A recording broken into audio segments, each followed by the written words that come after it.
No, it didn't. Thanks for listening to my TED Talk. Have a nice motherfucking day. I normally would roll my fucking intro, but I'm on my tablet today. I'm trying some new shit. Um, I have no idea how this is going to work out. Let's see here. Let's do live chat.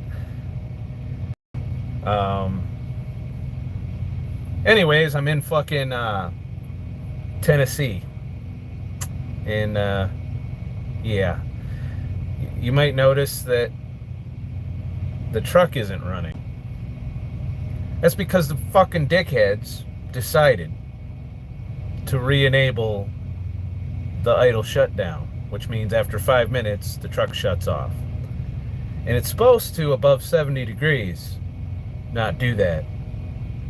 But they must have made it 80 degrees, 90 degrees. I don't fucking know, because it won't fucking keep running. So I'm probably going to sweat my balls off during this. So, hello, Goes Keto. Hello, Gyro. So, let's get to what we're really here to talk about, and that's whether or not I'm going to fucking die. Short answer is no. But I'm not without a few problems. Now, as many of you know, I fell off of keto towards December-ish, I think it was. I just fucked up a lot. And I was drinking like a fish. Then in January, I got back on the horse, faithful keto.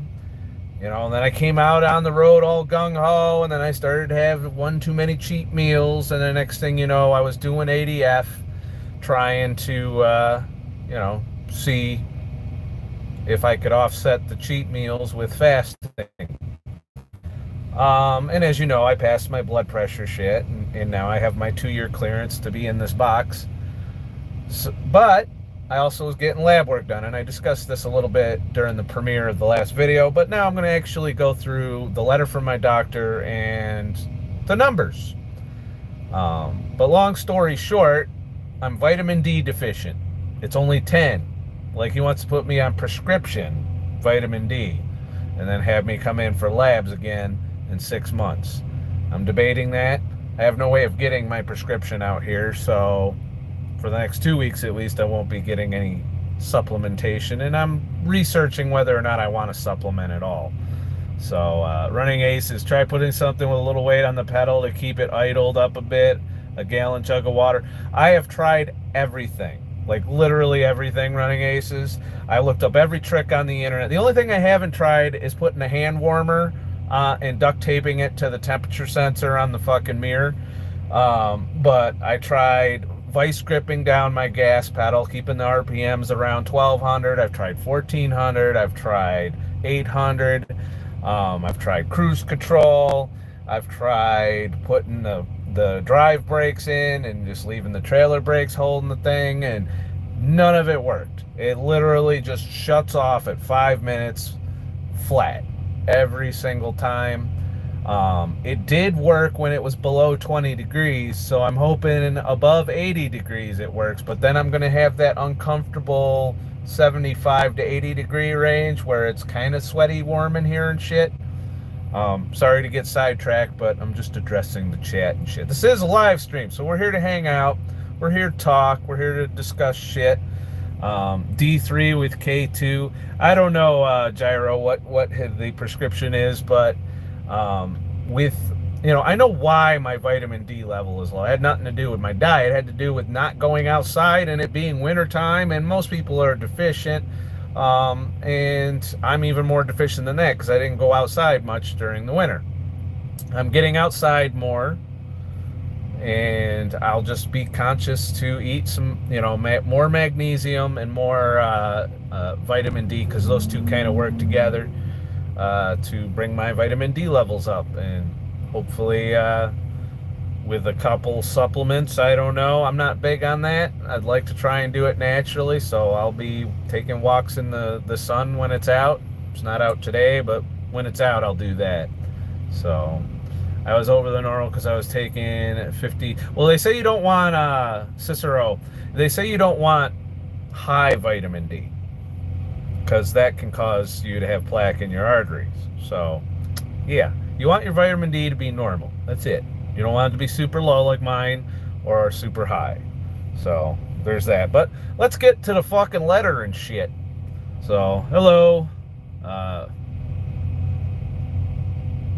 for Tressa Cummings. Okay, sorry, I was having trouble reading your name. And shit. Bear with me on this live stream because it is on my tablet. It's the first time streaming. I'd like to be able to keep streaming from my tablet because it's easy. And then you don't see my finger like all up in your shit. Like I'm scrolling through the chat right now. You can't even tell what I'm doing underneath the camera, right? Yeah. So I'm actually liking this a bit. It makes it pretty easy. I don't know how this sounds. I'm going to watch it back, and if it sounds like shit, then I probably won't stream from the tablet anymore. I'll bust out the laptop. But this is pretty easy to fucking stream with. Anyways, you'll have to bear with me because I have a blurry picture of the letter that was sent to me. So, pleasure seeing you the other day. I hope your blood pressures are acceptable and your upcoming DOT physical, which they were. Lab work, thank you for getting that completed. Everything looks absolutely fine except your vitamin D. Vitamin D level is quite low at 10 and should be in the 40 to 50 range. I'm starting you on a prescription strength vitamin D tablet that you take once weekly. I have arranged for a 6-month lab work only visit. You will receive a letter to remind you to present to the lab to have the so I don't have to see him. I just got to go to the lab and get blood drawn, which is easy. They don't even hardly talk to you. They just stick shit in your arm and take shit out. So at that time, hopefully we can transition you into an over-the-counter tablet, which I won't do. If I can't get it done with the prescription shit and diet and being out in the sun more, which I should be because I'm in the truck now, like I'm literally going to have the sun beating on me, at least one of my arms, pretty fucking hardcore through the whole thing. So, Chad, northern U.S. in the winter, the UV is not intense enough for vitamin D production. I supplement with 20,000 IU vitamin D and 360 mcg vitamin K2. I also have heard, since I've been researching it a little bit, that magnesium is a factor because magnesium is required for all the processes that involve vitamin D becoming usable if you eat it, that kind of stuff. So making sure my magnesium levels are good too is going to be important, especially since I'm doing alternate day fasting, which is still going fine. Today is a feed day. I'm going to probably splurge and eat some shitty food, but so I wanted some Denny's. Sue me. I've earned it, I think, according to my doctor here. Maybe there'll be some vitamin D and shit in it. So, there's some sunlight coming out. I'm getting some vitamin D right now. It's fucking great. Otherwise fine, no blood protein or sign of infection. I wonder if that means he tested me for certain things. I don't know. I guess that means I don't have the coof right now. I'm immune as fuck. Average blood sugar and A1C excellent at 5.1, no diabetes. I do beg to differ on that. I think 5.1 is a little, it's not quite pre-diabetic, but I think it's close because I used to have 4.8, 4.9. So, they raised the level because of so many people having pre-diabetes over the years. So, 5.1 is definitely passing. I'm not worried. I could probably go off the rails starting now and until probably wouldn't have full-blown diabetes till my late 50s or early 60s if I just said fuck everything and ate what I want and gave no shits. Depending on what that meant, if I went back to like the days of Mountain Dew and Pop-Tarts, that would probably happen a lot faster than if I just ate some shitty foods and my meat and fat and the things I like to eat, which I think being keto as long as I have has made me more used to meat and fat and want those things more carnivore-ish. But I like me some carbs every now and then. I don't mind having a sandwich. So, and it turns out I'm losing weight on this fucking alternate day fasting doing so.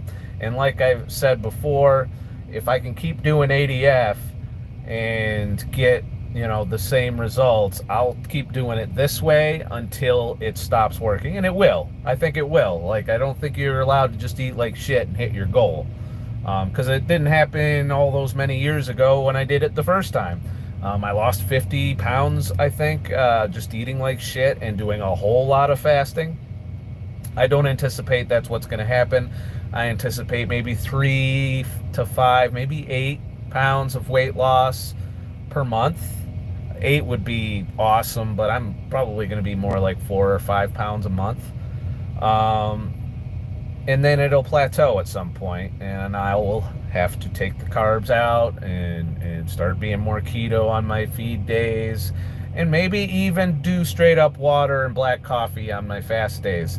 That's up in the air. But right now I'm really enjoying what I'm doing. It's easy, and if it's working, if it works as a maintenance routine and I don't get severe depressions out of it, and I haven't yet, I might stick with it. I don't know. If I'm out here on the road, it does make it a lot easier because cooking sucks in this truck.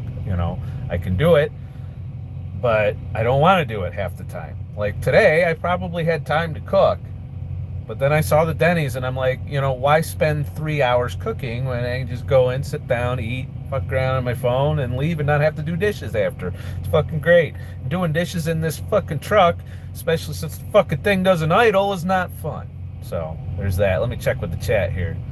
So, hell yeah, you do. What do I do? Goes Keto. Affordable real estate. What have you been eating, bud? Today I had a sausage, egg, and cheese biscuit earlier today, and tonight I'm gonna have Superbird, which is turkey sandwich, pretty much, and probably some seasoned fries. Totally unhealthy shit. Like, I can hear my fucking arteries going nuts right now just doing it. But then tomorrow, for the next 36 hours after dinner tonight, probably even 40 hours, nothing but my coffee with the fat in it, and it's been working. And I'm getting the ketones. Like, even though I'm doing this stupid shit on my eat days, every time they've checked me, both blood ketones showed up, which we can get to when I go over my actual numbers. I had ketones in my piss when they checked my piss for sugar during the DOT physical. So I am maintaining ketosis, at least ketones, not solid, ketosis all the time. But I'm maintaining ketones in my bloodstream, even on the feed days, it seems. So, which I heard Thomas DeLauer, which I've watched a lot of him lately, ever since I started digging into fat fasting, because he does a lot of videos on it in ADF, and now he just pops up in my shit, so the algorithm's giving him lots of love. Susan's stroking his muscles and shit, and so I've been seeing a lot of his videos and catching up on what he's been researching, and I agree with some of what he's been saying, especially when it comes to fasting. I don't agree with every study he pulls because, I've lost a lot of faith in that realm. But if it's working, I'm going to keep fucking doing it. And according to this fucking letter and my blood work, other than the vitamin D, which is an obvious problem of not getting out in the sun, especially during the wintertime, and probably not eating enough in my diet, because I don't do much in the way of like dairy and cheese. Like, I do some cheese. I do cheese curds and stuff. I can't really think of much else in my diet that provides a lot of vitamin D. So, unless I'd have to see how much is in eggs and meat. But I imagine it's not enough if that's the result I got. So, let's see. 2 hours after eating under 100 BGL is normal. My blood glucose is usually in the 70s, sometimes 80s, whenever I've checked it. So, let's see. I do a cheat day once a week off keto, helps. Yeah, it's sustainability is the other thing to think about. It's so easy to go off the rails, especially out here. The only grocery store I can usually get to is a Walmart. And even that's been a pain in the ass lately. Some of them are really anti-truck parking now. So I'm stuck with a lot of truck stops. And 90% of the time, it's fast food at the truck stops. Arby's, fucking Hardee's, McDonald's, that kind of shit. Chester chicken I like. And it's not healthy for you at all. They got the little health fucking island, but sometimes that shit can put you on the bulks. You don't know how long that's been there. But for the most part, it's a gas station. If you eat at a gas station every fucking day, you're gonna get fucking huge. And you're gonna have all kinds of problems. You're gonna have heart disease. You're gonna have fucking diabetes. So I think not only is intermittent fasting essential in this environment, at the very least, even if I don't lose weight, it should keep me from blowing up like a fucking balloon, given the food environment I'm in. And then I supplement with, you see the refrigerator up there, back there. I keep only keto foods in that fridge, Like right now, there is some ground beef in there that I have to probably cook on my next feed day, so there will be cooking coming soon. I had roast beef in there. I ate that the other day, which is questionable. It's processed meat. And I've got some French onion dip and some cheese curds and heavy cream. Mainly, I use that for fucking heavy cream because you can't get heavy cream in truck stops. So I usually stock up whenever I get to a Walmart. So let's see. I've been in the upper 50s blood glucose when fasting. Most would think that's dangerous, but when the body runs off ketones and fat. Yeah, that's true. You can get in the hypoglycemic range with your blood glucose if you have ketones available. But you got to be careful. If you're doing that and you're eating a lot of carbs, I think you can get into ketoacidosis. I'm not sure on that. But with the 36 to 40 hour fasts I've been doing, I'm definitely hitting ketosis. And you want to know how I know that? Is I sometimes have to get up and piss 3 times that night on every fasting night. It's like a thing. And that's usually because the glycogen is flushing out of my system, and my kidneys are dropping, some electrolytes, and just you piss a lot. When you eat carbs and you do a long fast, you're guaranteed to be pissing all the time. How do you think you lose a lot of your water weight? And in that process, you can also lose some electrolytes, and that could lead to cramps and other issues. So you got to keep an eye on that. But I'm not a fucking expert. If you're doing this shit because I said to do it, you fucked up already and shit. So cheese heals the mind. If I go without dairy, my bones hurt. I don't think I could do it without cheese. Cheese is definitely necessary. Did they do a fasted insulin level? No, they didn't. I don't think they checked that. I think that's one of the things you got to request, and I really wasn't requesting any extra shit because I was mainly concerned with the blood test. So let me go into the numbers here for those of you who have a medical background and know what some of this shit is. Microalbumin, whatever the fuck that is 0.8. The UA, because I did pee, I guess it wasn't a blood test, ketones, it was urinalysis. So apparently I had trace ketones, so I had trace. And I'm trying to remember. That was a fast day that I did that. So I only had trace. So I wasn't in strong ketosis on that one. So, which makes sense because I went to on my feed day, I went to fucking Longhorn and had a huge meal. And there was some carbs involved in that. I think I had a slice of bread during that. But everything else was keto that I ate during that meal. Oh, wait, no. I had a cheesecake dessert. See, I almost forgot. But it was a big meal, so I'm amazed I even had any ketones at all. A1C was 5.1. HGH was, I think it says 14. It's either 14 or 16. It's hard because the picture's blurry. So there's that. What else we got? 47% white. I don't know. It's written all in like one sentence. WBC, 47% WBC. I'm trying to remember what the numbers go before. Okay. WBC is 6,000. Platelets are 171.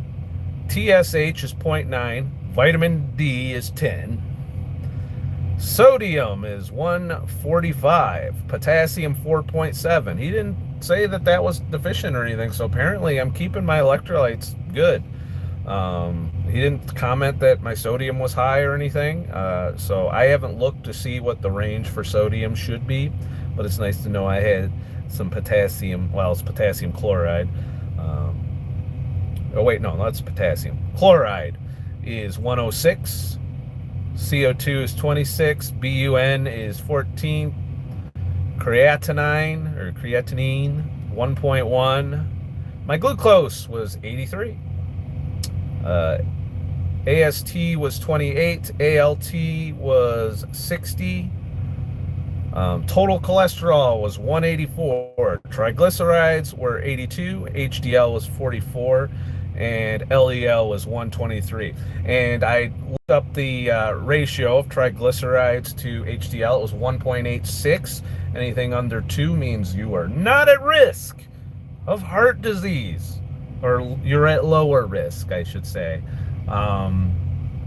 There's studies that show if you have a high ratio of triglycerides to HDL that you are at increased risk for heart disease. So no, I don't have heart disease. I don't have fucking diabetes. I do have borderline blood pressure though, so there's that. And that might even be related to being vitamin D deficient now that I kind of put the fucking tools together there. But I'm a healthy-ish motherfucker. I need some things that a little tweaking, but I'm not gonna fucking die. I'm not diabetic, which means all these years of keto have definitely saved me from becoming a type 2 diabetic. I didn't burn out my pancreas. Otherwise, my blood sugar wouldn't be 80, whatever the fuck it was. And my A1C wouldn't be 5.1 if that was, if I was fucking up. And I was eating shitty things. So that means I'm producing insulin. That means I might not be insulin resistant anymore, at least not everywhere. I might still have the liver, because I did a lot of damage to the liver when I was drinking my fucking face off and shit. So,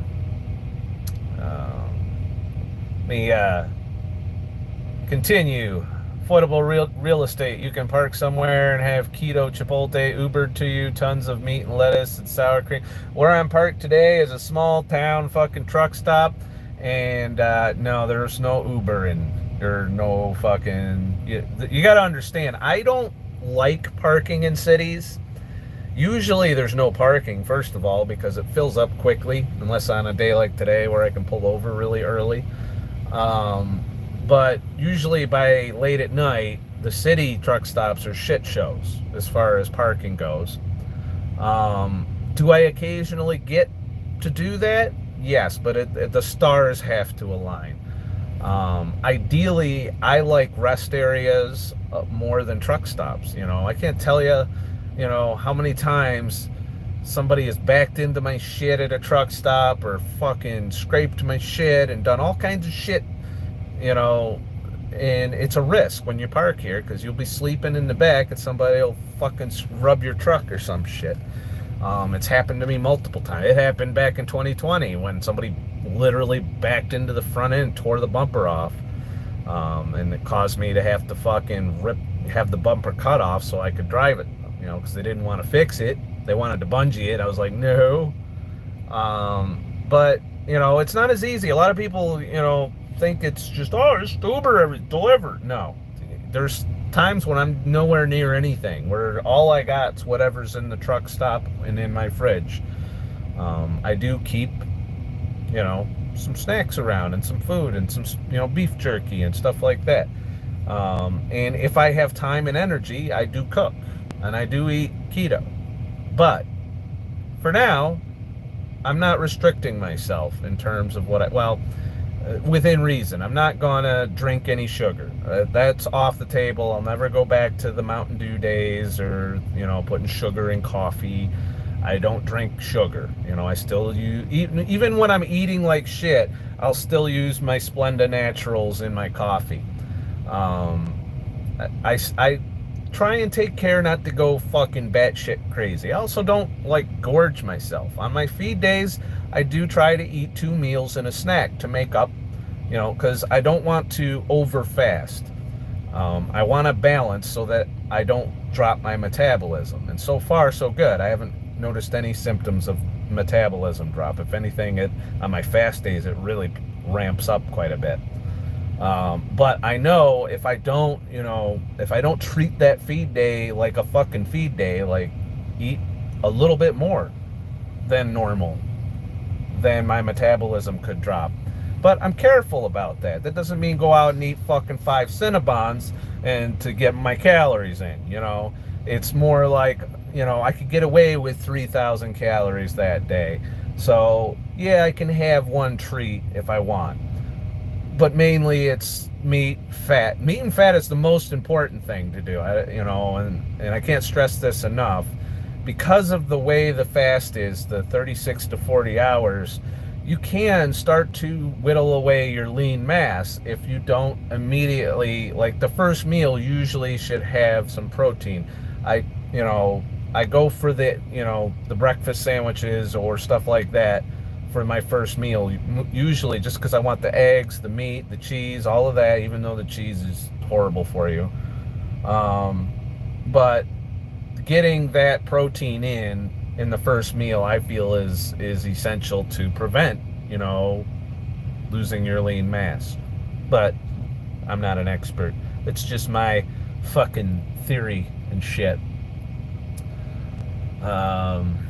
Gyro, I get the hash brown bowls at Waffle House. I tell them to hold the hash browns and replace the 3 extra eggs. They charge the same price. Well, that's well and great, but I don't want to do that. I don't. If I go to Waffle House, the only reason for me to go to Waffle House is for the fucking hash browns. I love the hash browns there. If I can't eat the fucking hash browns, I have absolutely no reason to go into a Waffle House. Their burgers aren't that great.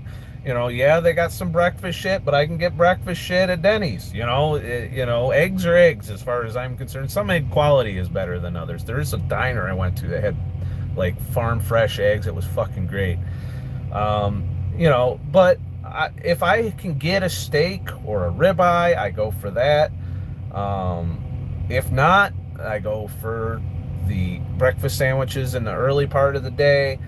Later in the day, I try and have a large portion of meat and fat. I still want lots of meat and fat in my diet.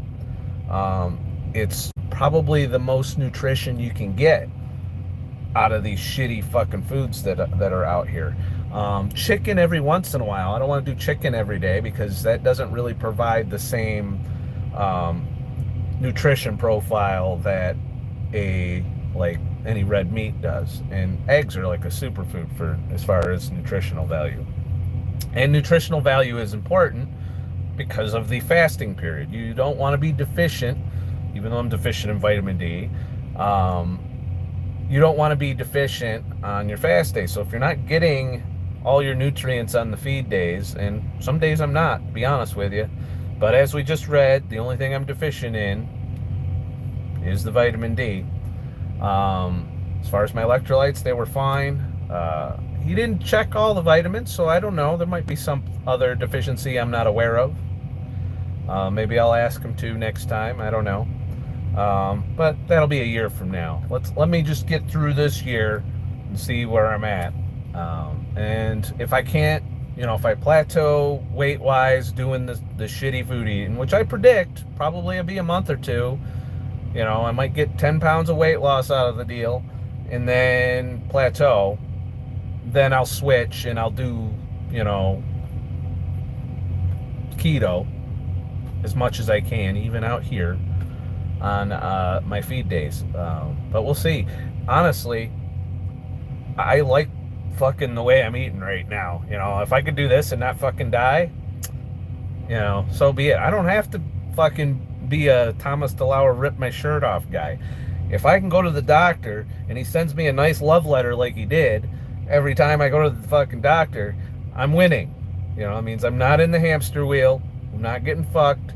You know, even though they want to stick cameras and shit in certain places, I don't want, you know, I don't want nothing to do with them other than my checkup to maintain my health care. So there's that. Low vitamin D affects mood. Well, yeah, it does. However, it's not affecting my mood right now. Since I've gotten back out here, I've had maybe one minor depression, and that depression was, I don't know, maybe 3-4 hours, and then it went away. When I was, you know, back in New York, I had depressions that lasted weeks, when I was eating like shit. And that's why I jumped back to keto in the beginning of January. Is I couldn't endure the depressions. They were just too much. And it helped. It definitely helped. And then I did that long fat fast, and that kicked me right out of it.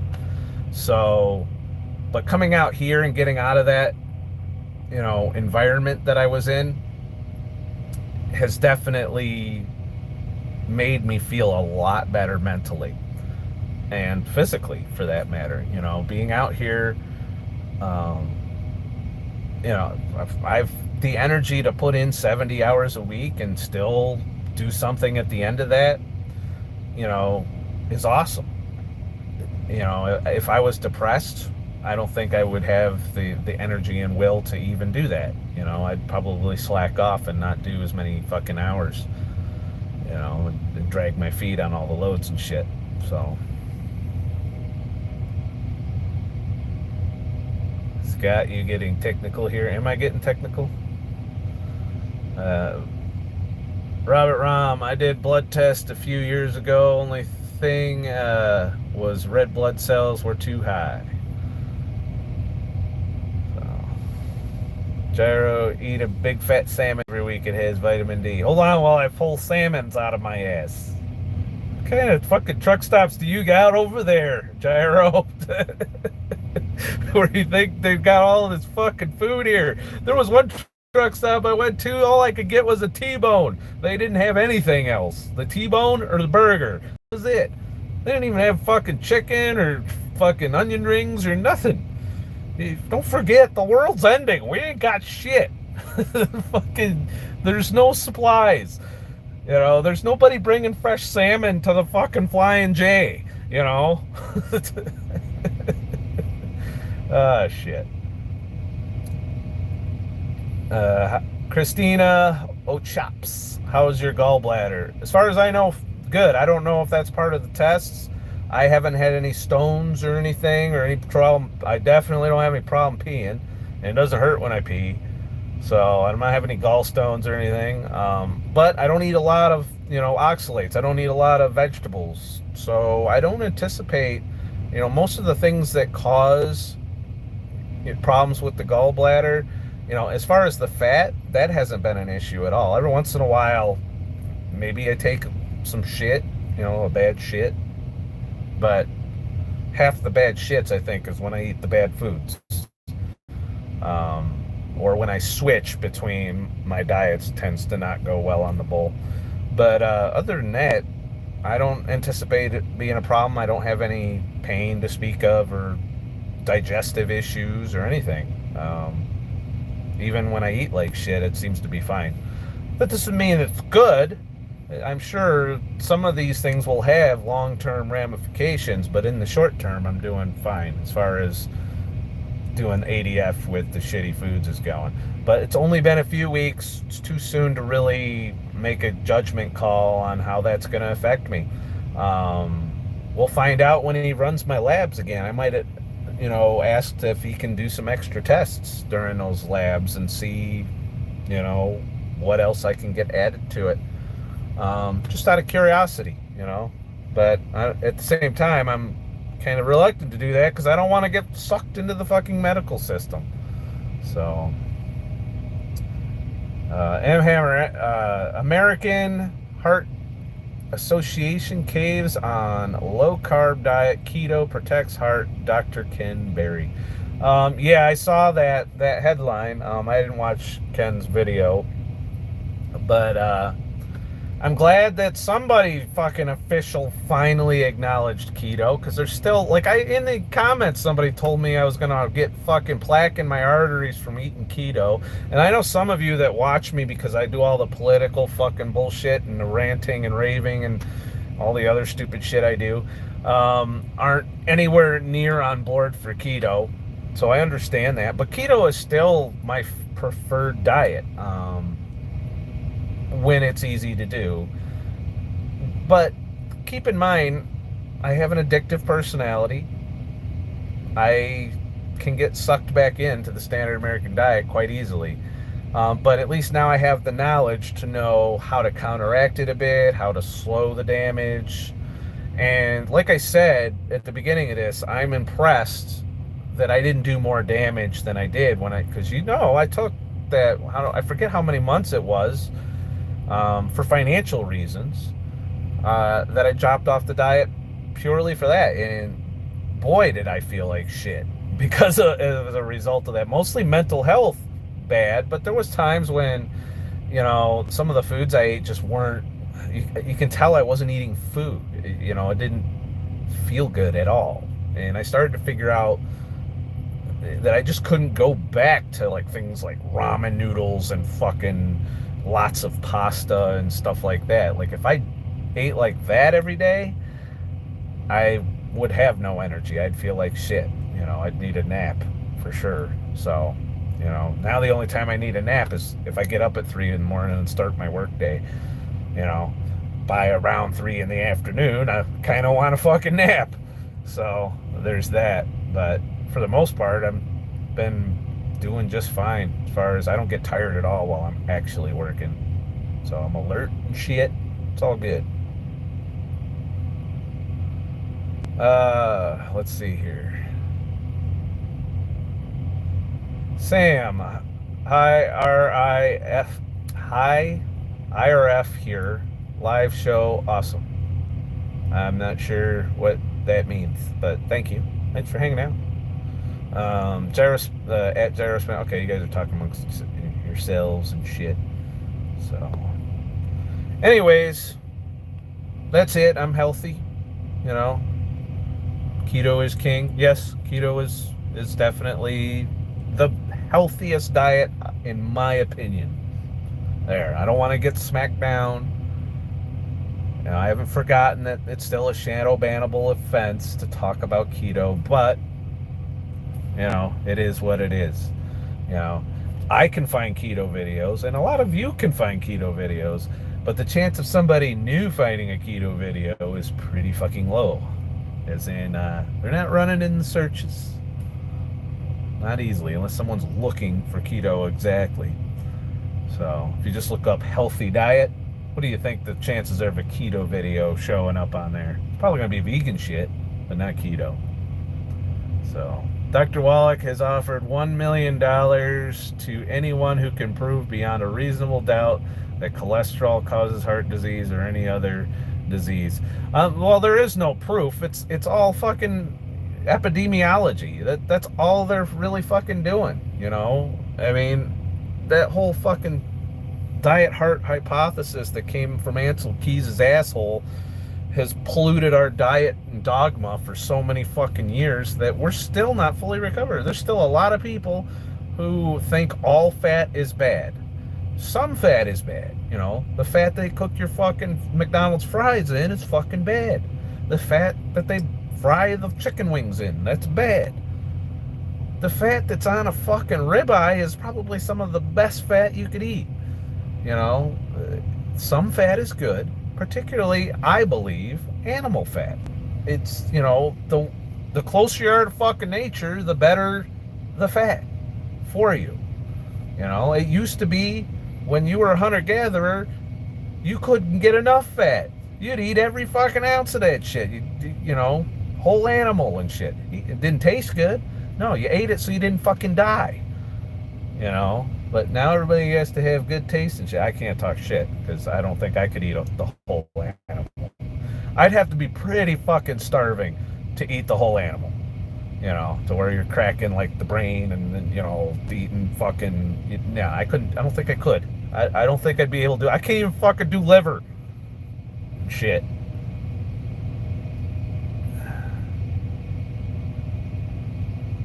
Let's see here. So far, no medical professional has come forward to claim the reward, and they won't.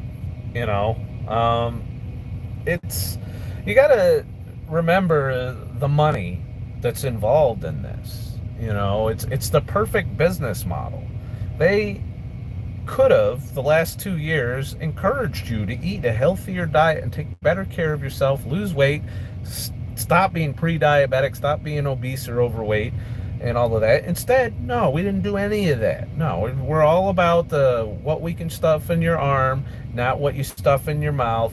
And what you stuff in your mouth is a huge risk factor for certain things for certain things happening. So, you get my drift, you get me? When really, the healthier you are, the better your chances are of not succumbing to such a thing. And they emphasize absolutely none of that. Why? Because of the business model. If you eat like shit every day and you never fast and you just fucking constant, like you're drinking soda and you just eat like shit. Pizza's like 3 or 4 times a week for you. And you develop all of these heart problems and this cholesterol problems and blood pressure problems and so on and so forth. And then they give you pills that don't cure any of that.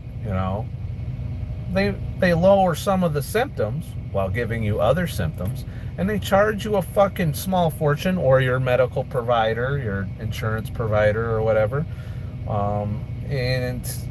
I don't get medical shit taken out of my paycheck. I don't participate in any of that. I'm a veteran, so I can go to the VA. I served a long time in the Air Force. So I can go to the VA and get treatment. And yeah, there's a copay for me, but it's probably still cheaper than what I would get if I was doing my own insurance through a company. I don't want to pay for the privilege of living. I will take my chances. If it's my time, it's my time. That's why I'm not all like gung-ho about checking every little thing at the doctor's. I told you, if I could get away with never going to the doctor, I never would. I don't want to go there unless I'm having a problem. I don't want to go there to find out that I might have a problem someday if I don't, address something, which is true to a degree, but I don't know that for certain. I've been having this vitamin D problem for years. This isn't the first time I've been deficient in vitamin D. Like, I think 4 years ago it showed up and they tried the same thing. They tried to give me a vitamin D supplement. I didn't even take it. And then the next year I passed. And I didn't do anything about it. And stuff like that. You got to keep in mind, there's profit to be made from not only the food industry, which saves money by the more non-foods that they put in your food equals the more profit they can make. And then that makes you chronically ill, not acutely ill. Acutely ill, they tend to take care of that fairly quickly because you're no good if you die. But if you get a chronic illness, say statins or any of these other fucking things, well, guess what? You're giving them a huge chunk of money for the rest of your life. It's like a subscription model for living. I don't want to pay that. I don't care if it keeps me alive an extra 10 years or not. I don't want to pay for the privilege of sitting on this earth, and give up anything that I've earned or worked hard for just to do that.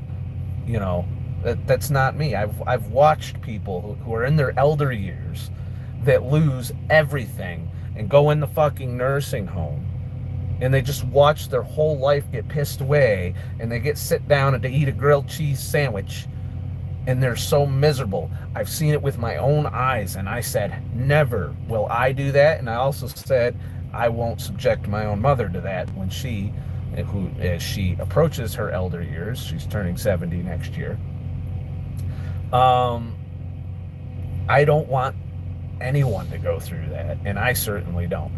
if I thought I was fucked up, or if I had cancer or something, or, I wouldn't do anything about it. I would just go out. If I was in pain, I'd go out in the woods. You know, I'd be one of those statistics out in the woods. If I need to start the AT at age 75 because I've got some kind of chronic pain, well, so be it. At least I went doing something I loved and I didn't pay anybody for it. I'm not saying it's the right way to go. It's kind of radical. It's not, normal. Most people cling to every ounce of life. I'm more like, if nature decides it's my time, probably as a result of some stupid shit I'm doing, then it's my time. I'm going to live with the consequences. I'm not going to pay thousands upon thousands of dollars, sometimes every month, of not only my money, but other people's money to sustain life. I don't look at it that way, if possible. I don't know. I might be mistaken. At some point I might have chronic pain. I'll deal with that as it comes. But as of right now, at age 46, and not on any medications other than being prescribed vitamin D right now, I like that. I like not paying the big pharma prescriptions or subscription for life, and that's what they want you to do. That's what's been going on the past couple of years. They want you every year to do what we've been doing, and to pay for it. Not even with your money, with whoever's money, taxpayers, So one way or another, I'm paying for other people to do it right now because I'm not doing it. But, I don't know. Is that too extreme? Is that too far fucking gone? I don't know. But I just know I do not want to spend the last 10 to 20 years of my life in the healthcare system for any reason. I don't see the value in it. Every time I've seen it played out, the person's quality of life goes to shit. And they still lose. Only they lose everything, not just their health and their life. If my time comes, I'm not going to give them everything on the way out the door with the grim hopes that I stay alive an extra couple of years, probably in pain and misery. That's just not me. It's not something I could see myself doing. So, and that's why I turned down the colon pre-screening that he was, and he accepted it. He knows that I'm stubborn about this stuff, apparently. So, like I said, I think I got a good doctor, which at the VA is rare. So, are they supplementing your vitamin D, Jackie? Yes, but I don't have access to it till I get back home. I'm not even sure I'm going to take it yet or not. I don't know. I might just risk it and say, well, I didn't take it, doctor, so am I still fucked? And see if the summer, because 6 months from now, being out in the truck, I should get plenty of sunlight. So I used to eat M-Hammer. I used to eat breaded beef brain sandwiches from the drive-in. Yum. I have never heard of beef. I don't think I could do that. I don't know. Beef brain sandwiches. I like a sandwich. I don't know if I want a liver sandwich or brain sandwich or whatever other fucking organ meat. Although liver is the healthiest part of the animal that you could probably eat, supposedly. So, years ago in Indiana, Custer's Last Stand, a drive-in from 1950s. I ate there when I grew up. I ate the sandwiches early in the 70s. Well, I don't think that I don't think they do that anymore then. Well, drive-ins are fairly rare now. I think we have one in New York somewhere. It's in upstate New York. But we don't eat like we did back then. Ever since the late 50s when, we industrialized our food. That's why your grandparents are living longer than, the boomers and the Gen Xers and probably the millennials are going to live. Our life expectancy has gone down. And I think it's because of our food system and our medical system, to be honest with you. I don't, it's all about keeping you alive long enough to make money off of you and then letting you die at the end of that. I don't see, I'm not saying they never cure anybody, but it's rare. They just, my mother's been in chronic pain for, multiple years now and full diabetic. Granted, she's not taking care of the diabetes. But they wouldn't cure it anyway. That all they want to do is give her pills to lower the blood sugar. That's a symptom. There's no working on a cure. There's no dietary coaching, other than eating the, fucking recommended low fat, high carb diet. With no sugar. They separate sugar out from carbs, when carbs can be just as detrimental to a diabetic because of the insulin requirements. Blood sugar is blood sugar. It's not just sugar. In fact, regular sugar gets converted to fat in your liver, and you get a fatty liver out of the deal, increases your insulin resistance, sure. But when you're diabetic and you eat fucking, potatoes, guess what? Your blood sugar's going to go up. It doesn't make sense why they fucking do all of that. So no juice in your arms, huh? I am also pure-blooded. I am still amazed that he didn't ask me if I needed, if I was going to get that shit. I was just like, nope. They asked me about the flu one. They didn't ask me about the coof one. So, and I feel like it's gone away. I feel like now everyone's so distracted with the fucking Ukraine conflict that COVID's gone. It used to be you turned on the fucking news and it was like a fucking Pfizer commercial for 30 minutes. There may be one news story that wasn't COOF related. Now that's all gone and all you hear about is Ukraine right now. So it's like, I feel like everyone that has been pushing narrative just has ADD and they're just already on to the next thing and they forget about the rest. And that's the experience I'm kind of getting out here. There are some still pockets of businesses and customers I'm running into that are putting the fucking face chin diapers on and doing all of that shit. And some companies are still making their employees do it. I've been to 2 customers that required me to do it just to get in the gate. But once I was in, off it went. I wore it while I was in their area, and that's it.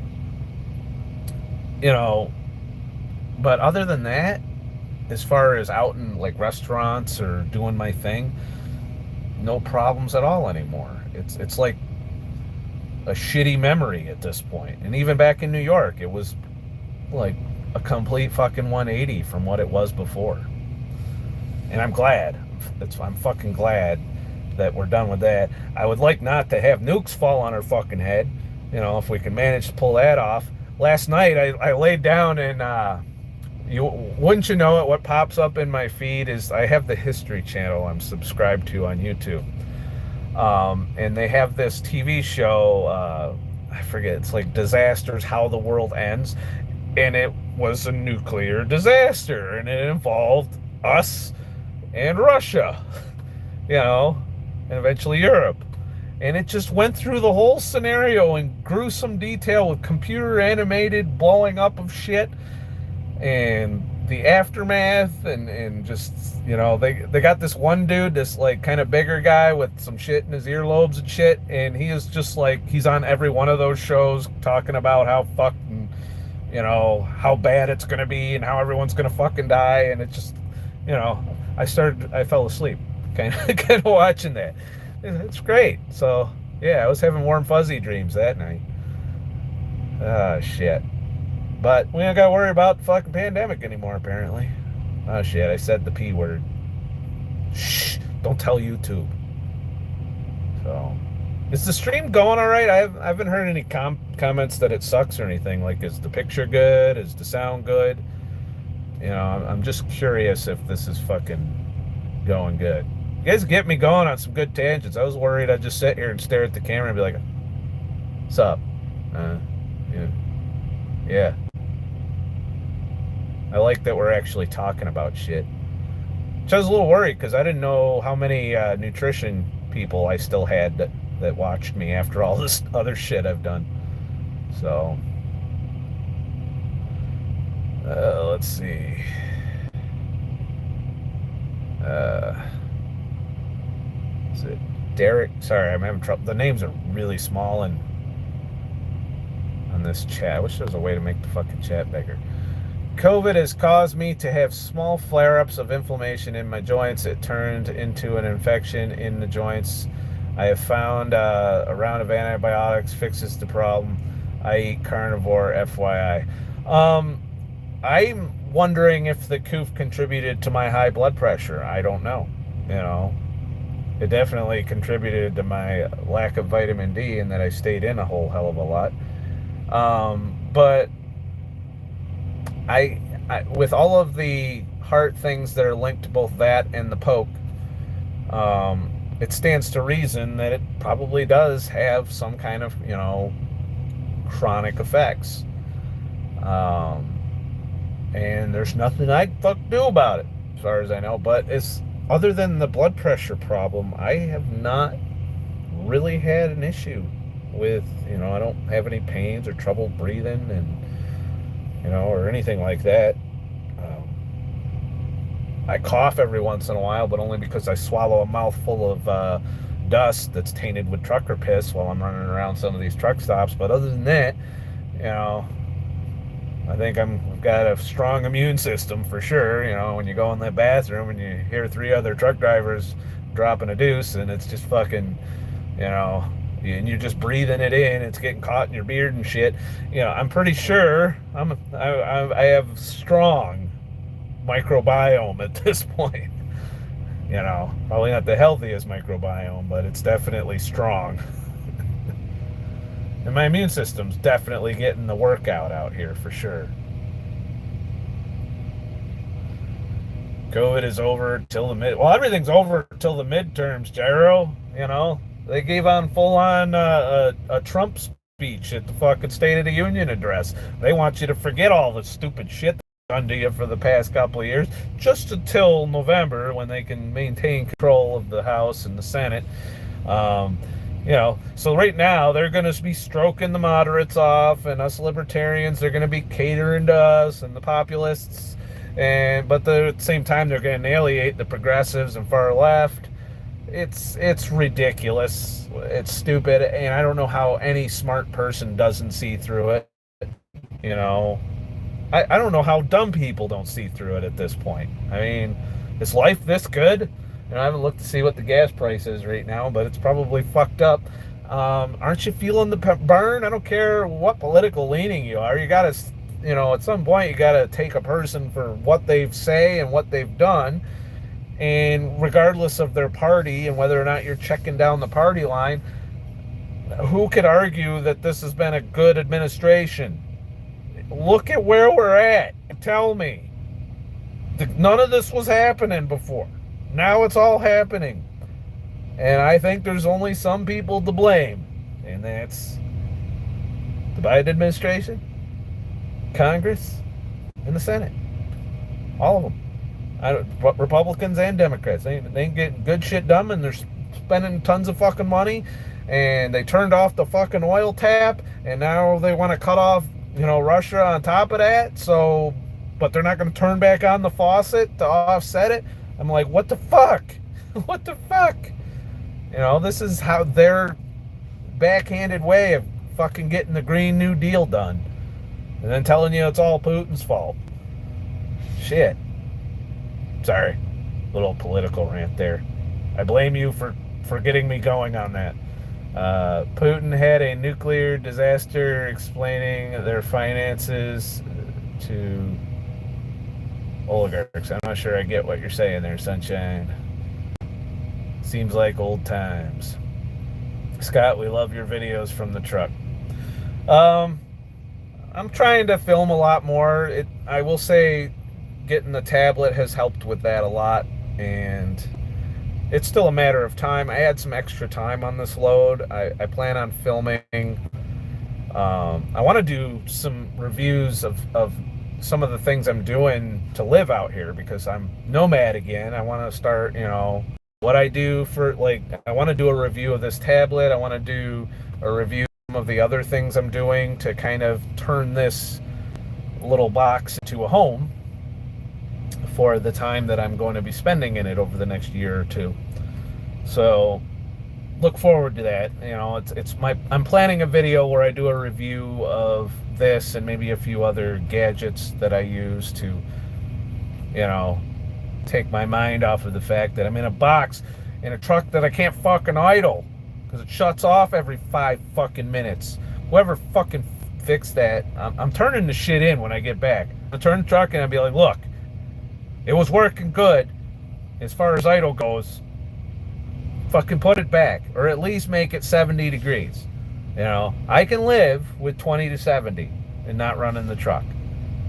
But if it's 75 out, like if it was the temperature it is right now and the sun was shining through these fucking windows, it would be 90 degrees in here, maybe even 100 degrees. And if I can't idle when that scenario happens, I don't know if I'm going to make it a year. So we'll just put it that way, because I can't sleep if I'm sweating hot, you know, and if it gets sweaty hot in here and I can't cool it off while I'm sleeping, that's going to be a problem. So we'll see. I'm hoping they made it 80. I can probably put up with it, but I'm going to be complaining a lot. But we're pretty close to 80 right now. It was 77 when I looked, and it's still shutting off. So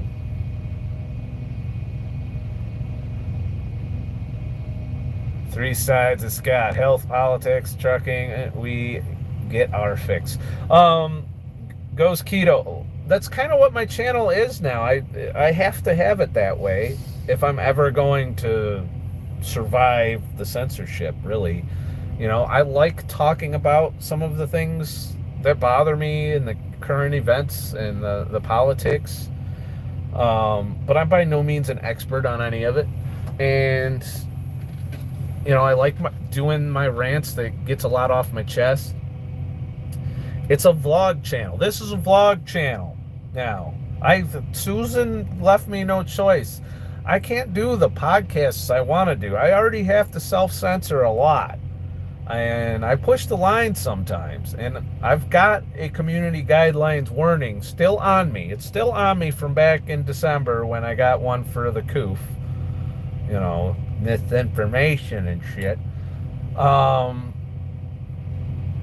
So I gotta be careful, because if I get the next one I get means thou shalt not fucking post anything for a week, and then if I get a couple, and then maybe the channel's gone after a while. I don't know. Somebody might like that. I don't know. I'm gonna try and keep with YouTube as long as I can. If this channel ever were to disappear, I would just go to Rumble and probably Odyssey to express myself and my podcast. But I feel like being a vlog, a travel vlog, a nomad type situation, mixed with the other interests of trying to stay healthy enough out here, not optimal, but I'm trying to, you know, live my life really. And maybe if somebody else that's not able to do it as easily can, you know, learn something from some stupid shit I do, then so be it. You know, it's still cool, I guess. You know, I'm not looking to be an authoritative source on anything.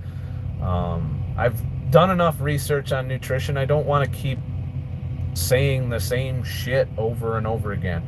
I'm enjoying the self-experimentation I'm doing right now, and I've done a little research, you know, on it, but nowhere near what I used to do all those many years ago, where I just went through all the data and the studies and all of that, and I don't even feel like doing that anymore. I don't feel like it really reaches anybody.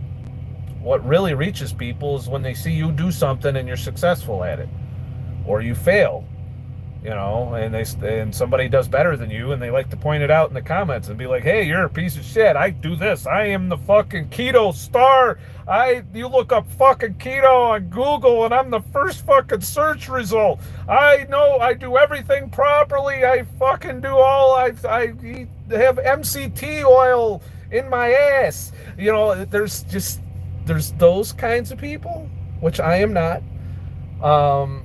And I'm definitely not the person that you're going to get that kind of information for anymore.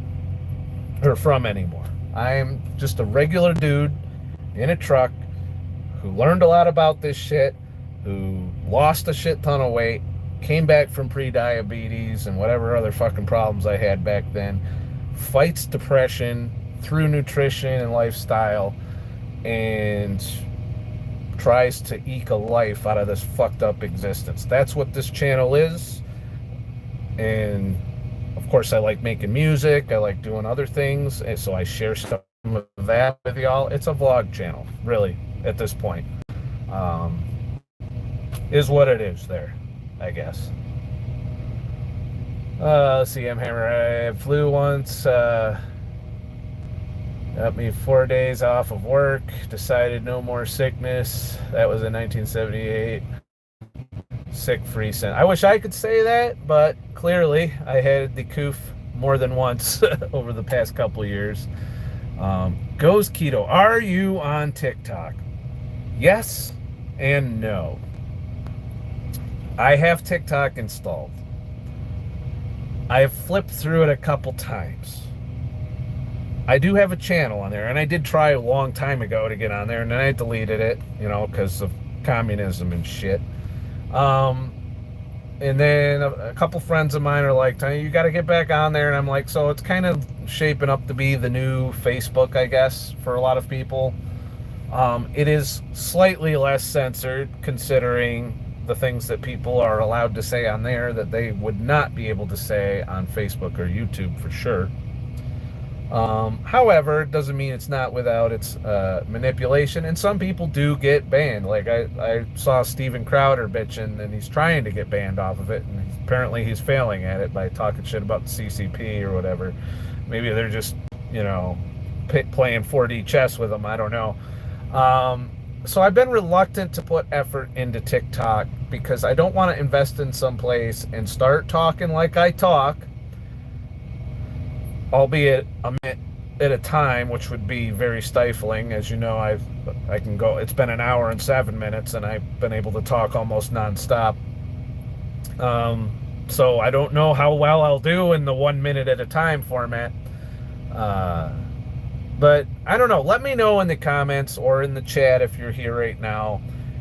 If I start putting more content, there's a little bit of content from forever ago on there. If I start putting content on TikTok, would you all go and watch it and promote it and share it and whatever the fuck it would take to grow? I don't know if I could grow on there. Maybe I could give it a try and see, and maybe that would bring people over to this channel, or maybe I'd grow to the point where I could live stream on there. I don't know. I'm on the fence. I don't like all of, you know, I've already got my head up fucking Mark Zuckerberg's ass with the fucking Quest 2 VR headset, which I haven't even used for the whole home time. And, well, no, I used it for part of the home time. I played like Fallout VR to try and practice for the future. You know, I'm getting a little bit super entrenched in some of these systems designed to fucking take us out, like the whole metaverse thing. And it's really a means to pacify and manipulate you into not going out, staying in your house and ordering all your shit and just living your life virtually. I don't like doing that. I don't mind it if I'm in this box as a means of escaping the box without escaping the box. But I still want to go hiking. I still want to go out into the world. I definitely am going to go camping this summer. I'm definitely going to get out in the woods hiking. I need to get out in the woods hiking. I don't know. The more I get wrapped up in the technology and the apps, which happens a lot in here because, let's face it, it sucks in here. If you don't have anything to do, it sucks in here. So if I couldn't make my music, play some games, talk to you guys on the internet, make videos, all of these things make being in this box bearable. Otherwise, I'd just go out and walk and come back. And that would be all I did in my spare time, because there would be nothing to do in here but sleep, you know. or go in the truck stop and eat, Cinnabon or something. Which probably would go well if I did that every day. Ryan L, keeping it real, FYI, sausage, burritos in McDonald's, great road food. The only thing I really do at McDonald's is the breakfast sandwiches. That's it. That's about it. I don't do the fries. Every once in a great while in the mornings, I'll do the hash browns. But I try not to eat in McDonald's very often. I am conscious of what I'm doing in there. I don't just go, balls deep. There's some things. Am I allowed to say that? I think I just fucked up. There are some things that I don't eat because I know that it's just extreme, the levels of debauchery. I'm not going in there. I don't want to do McDonald's like burgers or anything because they put all kinds of sugar all over it. They put gallons of ketchup, which I know you could get it without ketchup, but the buns have sugar in it. The cheese and the meat even probably have fucking sugar added to it. Don't quote me on that, but I'm pretty sure it's bad for you on almost every fucking level, and I never feel good. That's the other issue. If I eat in a place and I eat something that's too shitty, as in it's more non-food than food, I feel like shit after, and I don't want to do that. It takes the joy out of, you get your 10 minutes of dopamine, and then you feel like shit for the next 4 hours. It doesn't work for me, especially in this job. So I try to eat things that I enjoy, but not go super nuts. Like, otherwise I'd eat fucking Cinnabon every day, because I love a cinnamon roll. It's like sugar to no end. You might as well have an IV of sugar. So I know not to do it every day. It's maybe a once a week thing, if that. It's not like I could do it every feed day. There's some feed days where I'm mostly keto. Then there's other feed days where I maybe have 100 grams of carbs total. Like, I'll eat something like granola or something that has a little bit more carbs than you would get if you're doing nuts and seeds. I try not to go crazy. I do know that the more sugar you have, the more addicted you get, and the worse off your health is. So I'm not going crazy out there, But I have some potatoes. I have some fried foods, definitely. And I have some bread. I have some carbs. And there's probably sugar mixed into some of that if I'm eating in a fast food joint. So there's that. So Orwell's 1984 novel is kind of here, Big Brother Next Level. So much of that is taken place, and now with this conflict, you can add that to the list, because if you remember from 1984, they intentionally had conflicts to keep the population, churning. We've literally done play by play everything in 1984. It's crazy. I do need to start. I think I might start this week listening to Brave New World, while I'm driving and shit, and getting into that book. And from what I saw, I don't know, I haven't looked to see if it's still there, but there is an audiobook version on YouTube, so I'm going to give that a listen at some point. So, let's see here. M. Hammer, glad I retired to 2020, was able to beat the forced lifestyle the government wanted to impose. Semi-retirement. That's why I'm doing this. So I may be in this box prison for a year or two. Then when I get out, I will be able to do what I did the last year off, which is whatever the fuck I want, and maybe try some things to build some income, some streams of income here and there. Maybe learn a new skill instead. I don't know. I've been considering the idea of 3D graphics and coding. I've been intrigued by. I've thought about trying to learn Unreal Engine 5 because it's got some amazing new features in it. which would mean learning C++, and they also have like a graphical coding thing. And I used to like doing that kind of stuff, but it's very time consuming. So I couldn't really dedicate the time out here because I'm working 70 hours a week. But maybe my next break, or if I go casual in trucking, I will take the time to learn to code. I have a funny feeling that if we don't nuclear blast ourselves into submission, that we're still moving in the direction of the metaverse. So if you're gonna be forced into this, at least be the person making the metaverse and not the person taking the metaverse. You can take that however you want and shit. Klaus Schwab knows what's going on. Absolutely he does. I've been seeing a lot about him lately. Like, there's been a lot of, I don't know why, but lots of New World Order shit and the World Economic Forum shit has been popping up in my feed. And I haven't been looking for it. It's just been getting fed to me. And for some reason, the algorithm loves Jordan Peterson right now. I feel like YouTube is just completely shifted, or maybe, I don't know. It's weird, but I'll just be I'll watch like a video game review video or something, and then the autoplay will immediately launch into a Jordan Peterson fucking podcast. You know, it doesn't matter what I'm doing. Like, I could be listening to reviews or something, or some other podcast that had nothing to do with anything, and then Jordan Peterson's in my ear talking about the 10 rules for life and shit. Now, I like Jordan Peterson, but I just think it's weird that YouTube is pimping him out and auto-playing all of his shit at anything I watch. I wish YouTube would show me some of that love and just autoplay me and someone's shit.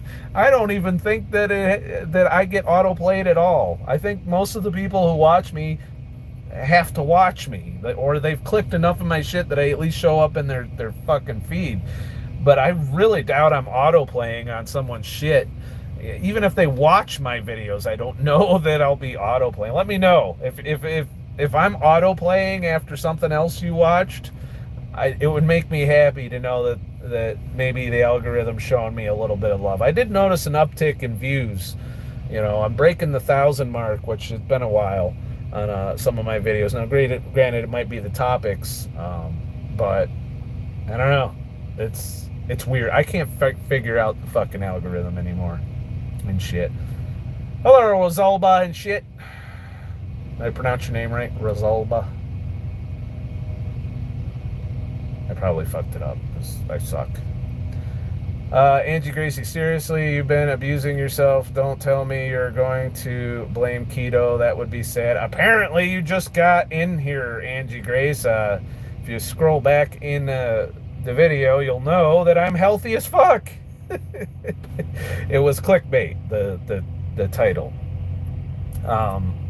I read my labs off. For those of you just joining me, the only thing is I have a deficiency in vitamin D, and all my other numbers, including my blood lipids and my A1C and all of that, were spot on. I was good to go. 5.1 A1C, 88 blood sugar, 85, I don't know, it was 80 something, which is fine. Anything below 90 is good in my book. My ratio of triglycerides to HDL is 1.86, which anything, 2 to 1 or better is better. So I'm better than 2 to 1. I'm good to go. No heart disease, a little high blood pressure, but maybe it's stress. I don't know. It's been a lot of stress lately. Maybe I just need to lower my stress. Maybe I need to fucking meditate and shit or something. All right. I always have to look you up. Yeah, I feel like that's that way for a lot of people. So Rosalba is the correct pronunciation. All right. No Sugar Life. Your videos always go to the top of my suggested, but I've watched you for years. Yeah, I think only the people that religiously have watched my shit get me in their feeds. Some people don't know shit. They rely on my shameless plug here. They rely on my email list, to find out when I post shit or when I go live, which some of you may have found this live stream simply because I sent out an email half hour prior to it letting you know I was doing it. I do need to work on giving better notice, but it's hard to do when I'm on the road. So head to ScottTheTruckDriver.com, sign up for my free email list if YouTube isn't telling you when I put my shit up and they're not putting me in the feed. And that saves you from having to remember, oh yeah, that bearded motherfucker, I haven't watched his shit in a while. Maybe I need to fucking go look him up. Wouldn't it be nice if he put a note, let me see. I don't know. What kind of stupid fucking shit is he saying today? Fucking piece of shit. Okay, sorry. I feel like that's what goes on. I don't know. Just got here. My A1C was 5.1, Angie. Keto is great, but too restrictive and hard to maintain on the road. Yes, true. I'm not saying it can't be done. It's just I'm too fucking lazy to do it right now. But I'll get to it. I can afford it now. I can buy a fucking ribeye. But nothing breaks my heart more than to buy a ribeye, which I've done. Have it in the fridge. See the fridge up here? And then not feel like cooking for a week. And then going up in the fridge, finally ready to cook and saying, oh, shit, it's bad. There's $17 out the fucking window. So now I don't buy them unless I'm planning on cooking that day. Ground beef, I don't mind, it's $7 or $8. Used to be $5-6, but now it's $7 or $8. I don't mind so much if I have to throw that out because I didn't cook it in time, so I try and keep that on hand. But it broke my heart to throw out a ribeye, so unless I plan on cooking the day I buy it, I don't keep ribeyes in there. And the other issue is, if for some reason the fridge, and this has happened a few times, stops working, then all of it goes bad. Yeah, I'm very cautious when it comes to the more expensive foods, and ribeyes are fucking top dollar right now. So, let's see here. Christine, you're in my feed too. Been following you for about 5 years, I think. Well, thank you. I don't know how y'all put up with my ass for so long. And every stupid fucking tangent I've gone off on, and I've pretty much broken every diet rule at this point, and now I'm eating junk, and I'm back to square one. I'm where I started 6 years ago and shit. Fasting Star Chanel, oh, well, you're still alive, slept in. Hi, Scott. Well, hello, Chanel. Yeah, I've got nothing else to do for a while yet, so I decided to stay alive, at least till my battery. How's my battery doing? Sorry, didn't mean to finger you there. 71%. Oh, wow, this thing doesn't need a lot of battery when I'm doing it. I wonder how much fucking data I'm eating. So, this is going to really trigger some of you. If you might need to put your tinfoil hat on and wrap yourself in one of those space blankets, because I got a 5G hotspot here. I can feel the heart disease and the COVID just flowing from my 5G hotspot, which is how I'm streaming to you right now. I'll check my data, see how much fucking data. And depending on how this stream goes, might determine when I get to do it per month. Oh, we only used like a gig. Well, almost 2 gigs. Not bad. About a gig an hour, maybe. Something like it. But yeah, I have a 5G hotspot now, and I'm really looking forward to seeing how the footage from this turns out, as far as whether or not it's going to suck. And I'm curious how the audio is right now, because I do have my vents open, and you can hear some trucks and other shit. And welcome to trying to sleep at a truck stop. There's reefers and all kinds of shit running, and it's very noisy. So I'm sorry if the audio has been shitty in any way. I'm hoping it's good, though. I know my phone audio when I stream from it's good. Question is this tablet good? So Ribeyes are the best cut. Yeah, that's the best fucking fat profile. It's like almost 50-50, you know? It's the best thing ever. What's with all the vomiting, Angie? Something I said?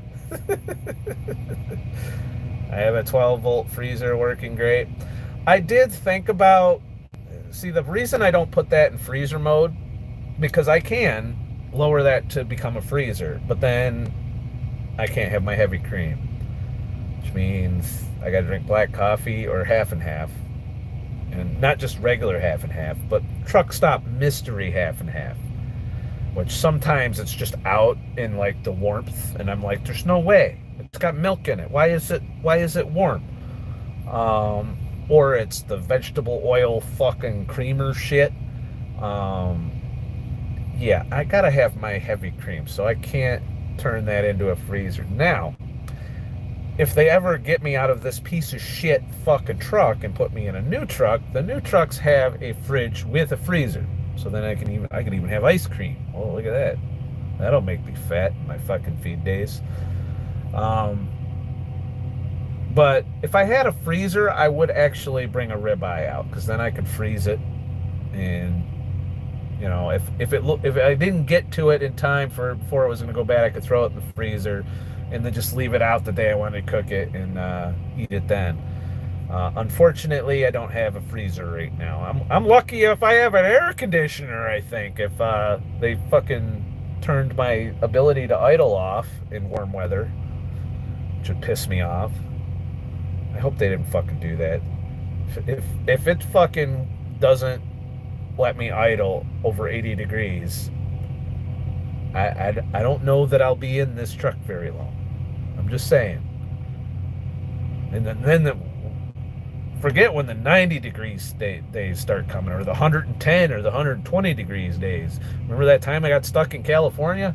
Well, if I can't idle the truck, they can kiss my ass, and I will go work somewhere with a fucking APU. You know, I want to stay with this company because I want the time off, but I'm not going to sweat my balls off for the next year to do it. Just saying. I'm already a little sweaty right now. I just took a shower this morning, god damn it, and now I'm sweating. What the fuck? Sorry. I'm having a moment.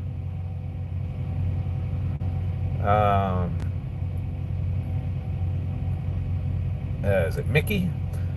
You can take magnesium salts, but not vitamin D. Vitamin D is cheap and is not medicine directly. Take D in the winter, sunlight in the summer works. That's kind of where I'm at with this vitamin D shit. I don't have my Epsom salt baths out here. I need to get some of, because there's body wash that has it. Because I only have showers out here, not even every day.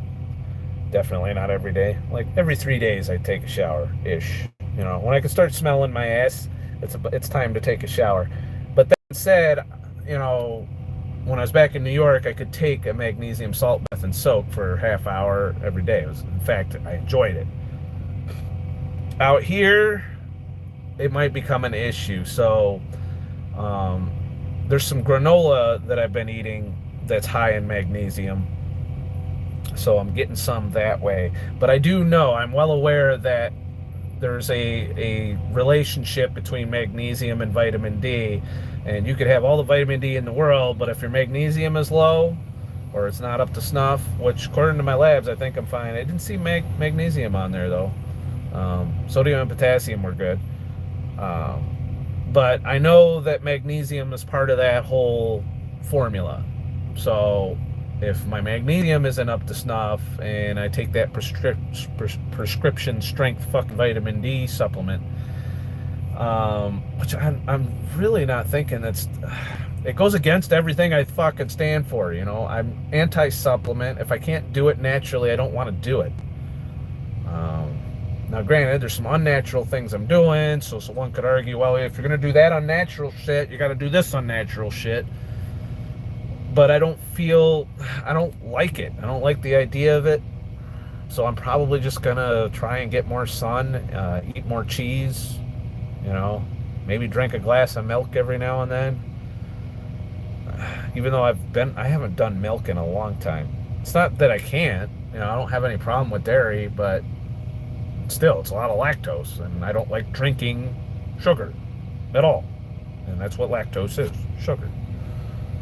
So, we'll see. I'll figure it out. Yeah, but I'm strongly leaning on just letting the sun tan me more.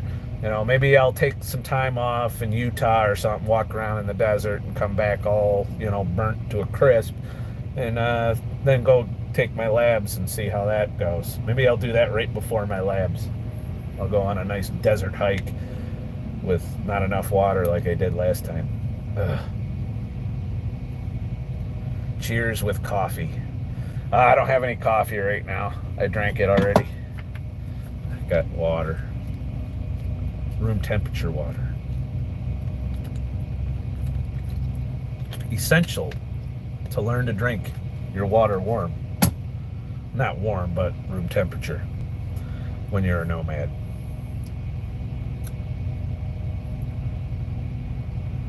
Almost all of us need more magnesium. I can't see what that word is. Circle, something sparkling mineral water is the best. More magnesium. My magnesium, according to my labs, was fine. So I think no, that was potassium. Never mind. Maybe I am. I don't know. I don't know if he checked it. I'm gonna ask. I'll have to ask that next time. How come there's no magnesium? And do the other two electrolytes. In fact, I'm specifically gonna ask him that because of the vitamin D relationship with magnesium. So I rely on coffee far too much to get through the day. That's my vice, is I'm not giving up coffee. I'm addicted to it. I tried quitting once, didn't work out. I look forward to it. It's the first thing I do when I get up, is make myself a coffee to start the day. Then I generally have one mid-afternoon. I already had that. Usually that'll be it. But sometimes, particularly on my fast days, sometimes I do go for the third cup. And that hasn't seemed to affect my results any. Even though I think it might push my calories in the 700 to 800 range for fat on my fast days. But, I don't know. If it's a problem, I'll cut back on it. Or I'll just go to black coffee if I need a third coffee. But, caffeine, I'm sure, has a problem. It's probably a contributing factor to the blood pressure issue, though my doctor actually said, it's not as big of a factor as you think it is. He was more about the sodium, getting it down. And I tried to explain to him that when I'm fasting, I'm dumping sodium. And my sodium levels weren't high in the labs. But apparently it's still a factor in blood pressure. He told me to lose some of the weight that I put on, and the other part of it, aside from having the coof multiple times, is the time period I was drinking, and the time period I ate like shit nonstop, and I ate some really, I had ramen noodles at one point. I went to the dark side in the November-December time frame there. And I regret it. It definitely didn't make me feel good. But even with all of that, to only have the vitamin D deficiency, which would have happened even if I was keto, I feel like. In fact, I think it has in the past. I'm happy that I didn't do as much damage as I thought I did. I could have swore that, especially with the blood pressure thing, that I fucked myself up pretty bad in the time I spent away from taking care of myself and fasting and keto. Right now, I'm experimenting to see, can fasting make up for fucking up, And I know it depends on the level of fucking up, and I've been keeping my level fairly moderate. So we'll see. It might be a big fucking mistake and shit. Take your raw dairy into yogurt, kefir, sour cream, and you'll be golden. Little sugar. I do the French onion dip, which gives me my sour cream fix. I do that with pork rinds too. I don't eat potato chips even now. I still do pork rinds. Yogurt, I stopped a long time ago because I overate it once, and it gave me some really bad digestion problems. You can't overeat yogurt. It's a bad idea. Kefir I tried once, and it was fucking horrible, and I'll never do that again. Maybe I'll add some of those Greek yogurt cups back in, because you can't overeat if it's just a cup. But yeah, maybe that's a good idea to bring some yogurt back in. That probably might help bring the vitamin. I'm not sure what the vitamin D content of the yogurt is. Does yogurt have magnesium? I don't know. We'll find out though. Somebody's message was retracted. Testing still. LMNT electrolytes come in little packs. Gave that to the homeless here because they only drink electrolyte, H2O, brush, bathe, and shampoo with it.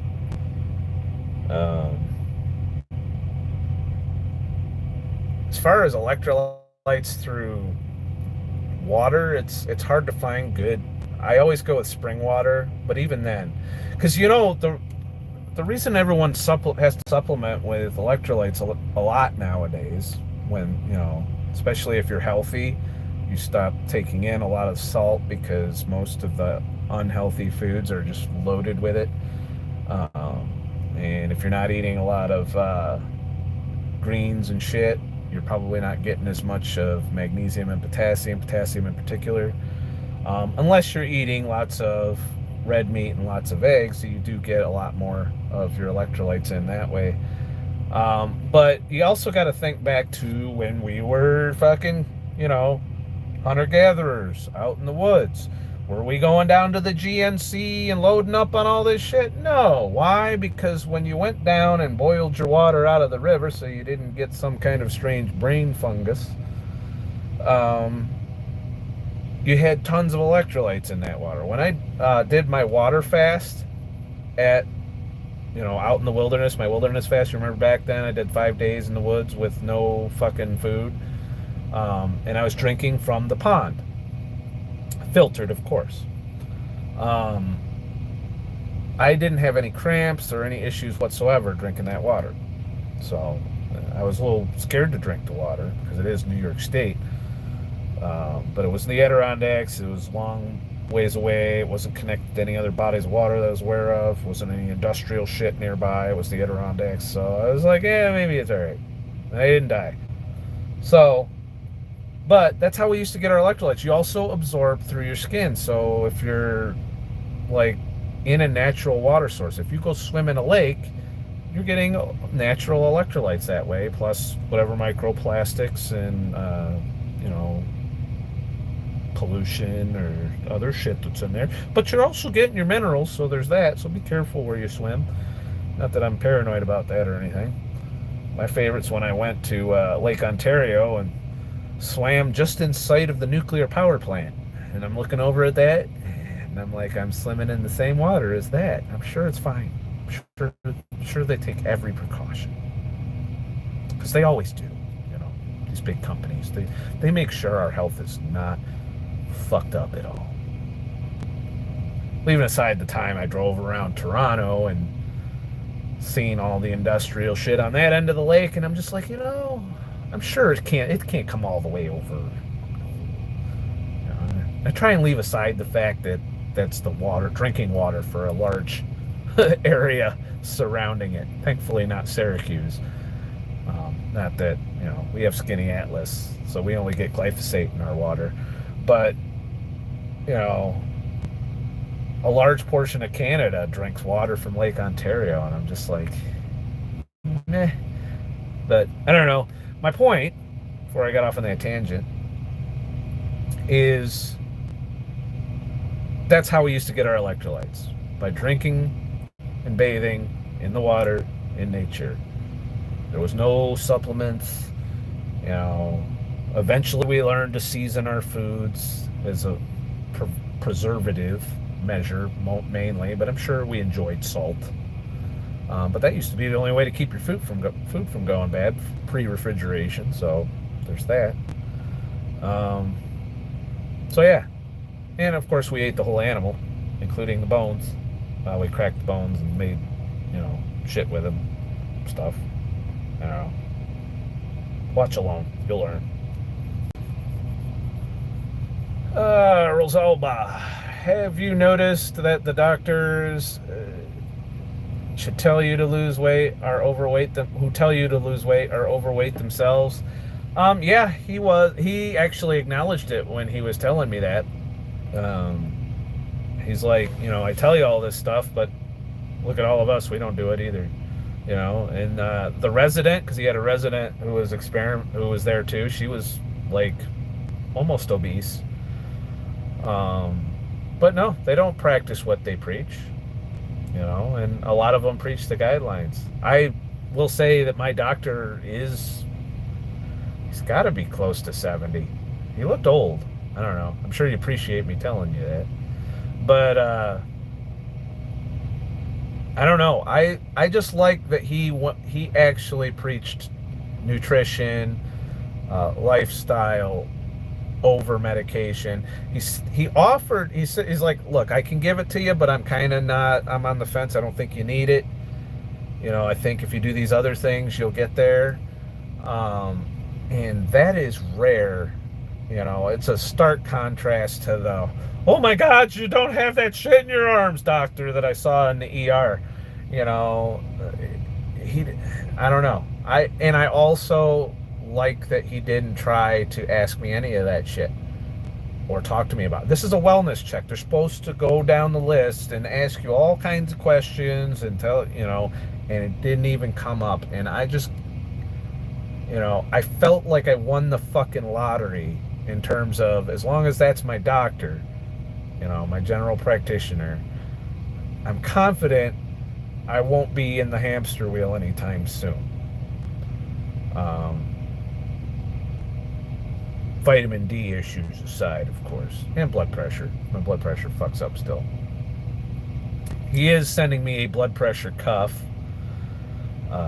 so I will have one on the truck with me probably after next home time. I don't know when it's going to arrive, but then I can keep up with this shit and see just how fucking, close to a grabber I'm having,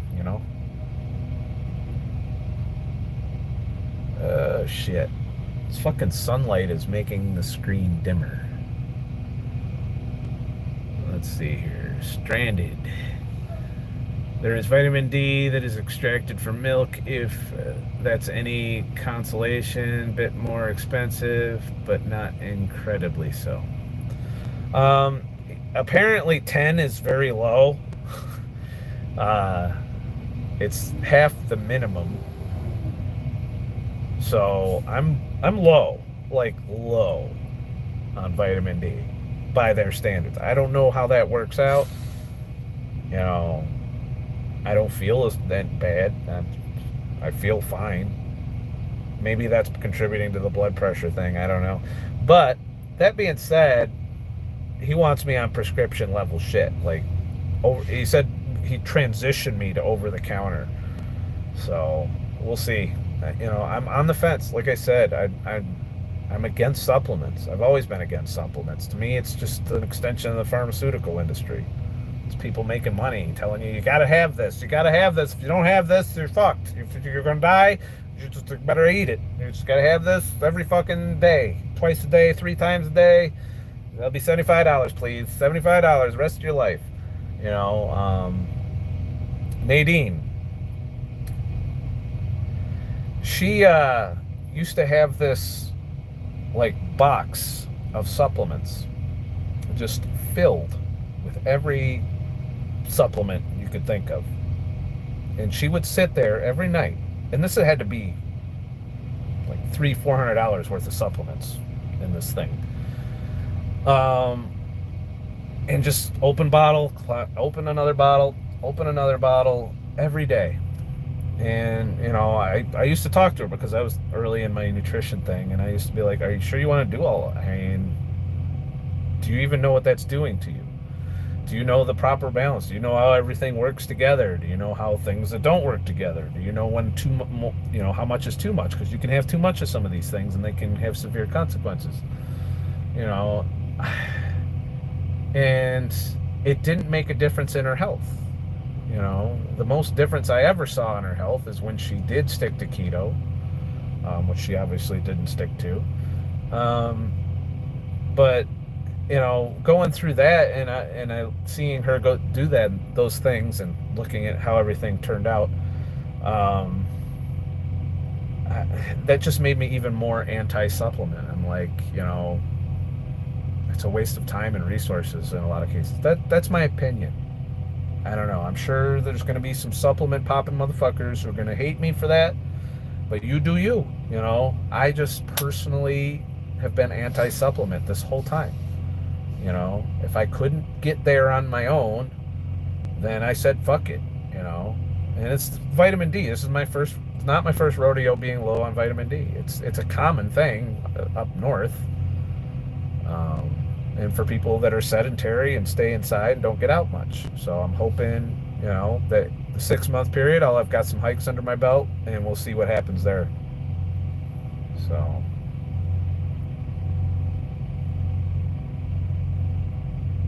I only use electrolyte. Well, I got good old Poland Springs as far as my water.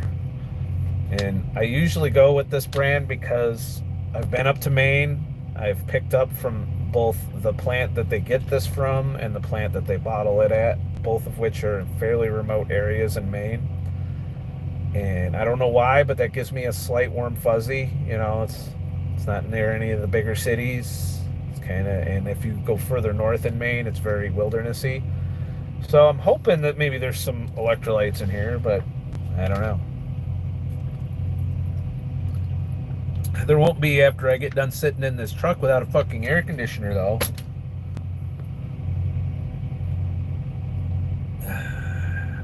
Make your own yogurt with organic. Oh, yeah. With organic milk and Greek yogurt, low carb, nothing.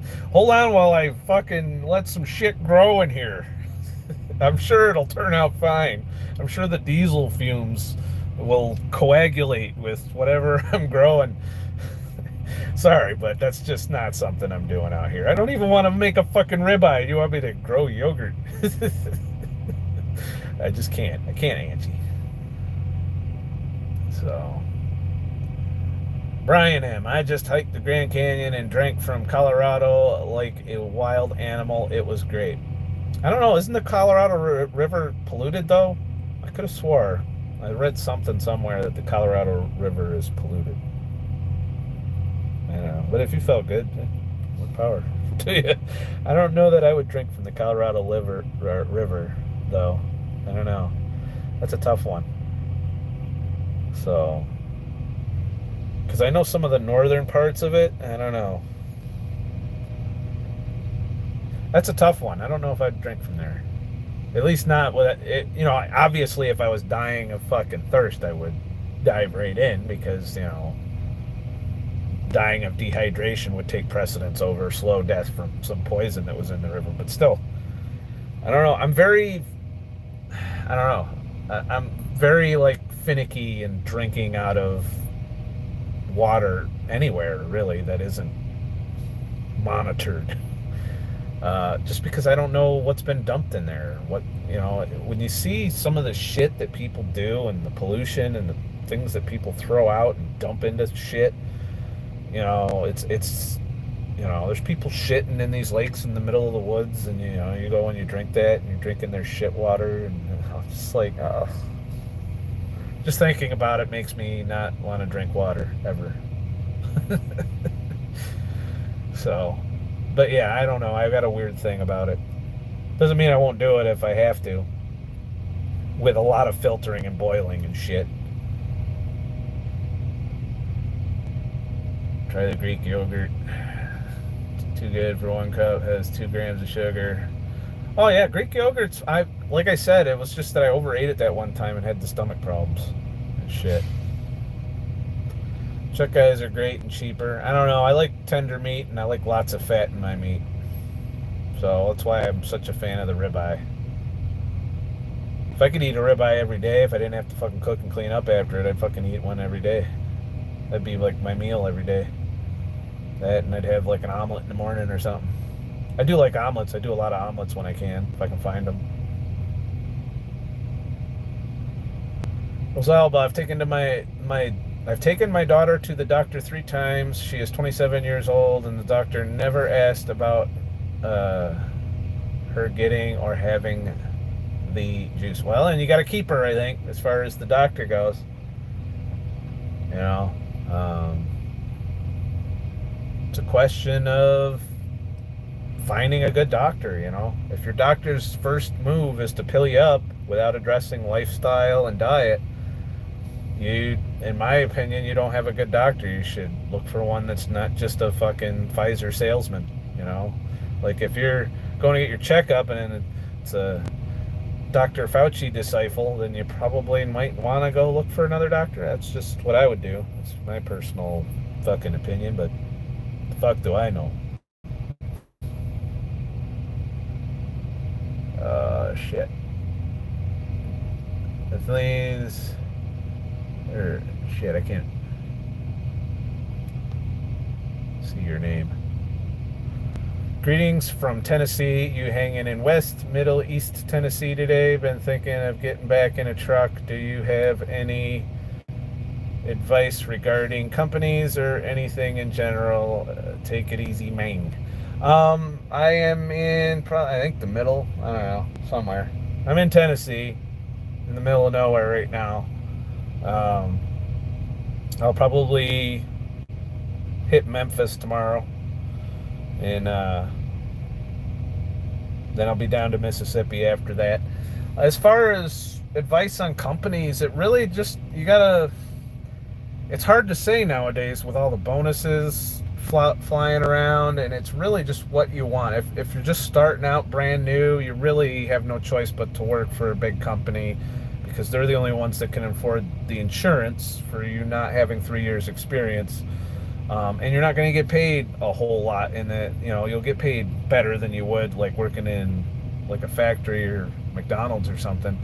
But you're not going to make what I'm making until you've been at it a long time. But at the same time, they'll train you. They'll get you your CDL if you don't have it yet. Or they'll reimburse you for whatever you spent to get your CDL. And that's generally the track and picking a company. And I would try and pick a company in the beginning with a terminal near you, as close as possible. Otherwise, you're riding a bus, you're renting a car, or you're driving way the hell over there and leaving your vehicle parked hundreds of miles from home. Find something near you or move somewhere that's convenient. And that's, it's really what fits you. Look at their home time. What kind of home time are they giving you? Is the pay good? Is it keeping pace with inflation? Did they raise the pay to coincide with inflation? Look at the market. Look at who's paying what to who. Talk to other drivers that work for that company. I'm not comfortable sharing who I work for on YouTube. You're welcome to guess, but I'm not here to promote them and I don't want them involved in my YouTube channel. So that's kind of where I'm at with that. I don't really want to mix the two, so to speak. I like being out here and telling you about the lifestyle, but I'm not necessarily going to promote the company. Unless they start paying me to do so or something. That being said, not that I got enough subscribers and viewers for them to do that. But that being said, it's mainly, the companies are mostly the same, and some are slightly better, some are slightly worse. They all have good and bad things about them. I've never been to the perfect company. I keep coming back to the one I come back to a lot because I like the home time structure. I love the the option of becoming, a part-time driver, the whole casual driver scheme of only having to come in once a month, and then work as long as I want, and then I can take another up to a month off, which is part of my plan going forward at the semi-retirement aspect of it. But as far as, how much, that's all I can really offer is just be picky at first, but you're still going to be in a company that's going to use and abuse you. That's what they do. They want you to come out here, live in this box. They don't want you to idle, as we can plainly see. They don't want you to stop. And it's going to be a lot of work, a lot of time in this box, a lot of time by yourself, which I kind of like.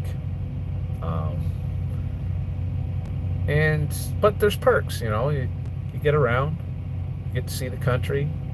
Granted, a lot of highway, but occasionally you can pull off somewhere and get an Uber somewhere or rent a car. Like when I went to Yellowstone, I took a 34-hour break, took an Uber to the airport, rented a car, and then drove to Yellowstone, spent a day or two there, and then went back to the rental place, then took the Uber from the airport back to my truck, and that was a nice little trip for me, and it didn't cost me a dime other than paying to get in the park, which I don't even think I had to pay to get in the park, if I remember right. So it's a matter of, what suits you, I guess.